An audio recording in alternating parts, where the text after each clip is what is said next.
Hey there, everybody. It's Brian Melville here, the eyes and ears of Santa Clarita Real Estate. Thank you for taking a moment to tune into my YouTube channel. Choose Brian, your place online for all things Santa Clarita Real Estate related.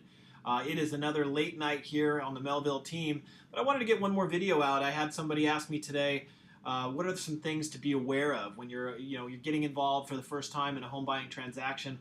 A lot of first-time buyers have this question, and even some veterans that have been through this before, maybe in a different market, have this question. But the question being, what do I need to be aware of in dealing with a bank-owned transaction? Well, that's a perfect question because in this day and age, banks are sliding addendums into a purchase contract, and what they will do is then supersede anything that was written on your initial offer that was submitted by your agent.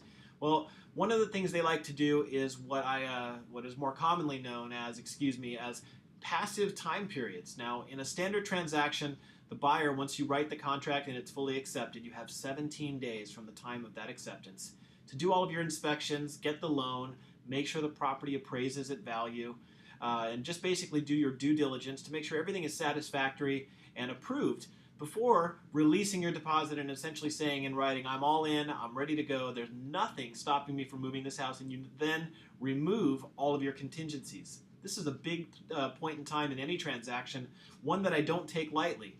So, because when a buyer's money is now to be at risk, there's no turning back. If you have to change your mind after the fact, you could run the risk of losing your deposit. Well, on a bank-owned property, the bank will submit addendums that has their terms, whatever, addressing price and other time frames. But also, in addition to shortening the time frames, they will put in here a passive agreement that says in 17 days or even 10 days, whatever the case may be, that all the buyer's contingencies are removed, and it does not need to be removed in writing. So if day 17 comes and goes, your time period just goes away, and it's assumed that you've removed that contingency. Well, that's a big deal. So we want to make sure that when we're negotiating with any bank that we look for that.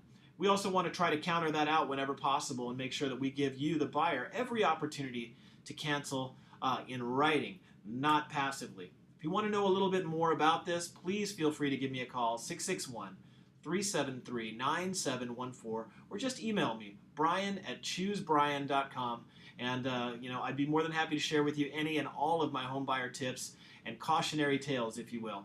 So just remember, the opportunities, as I say, are everywhere if you just know where to look, and the right agent matters.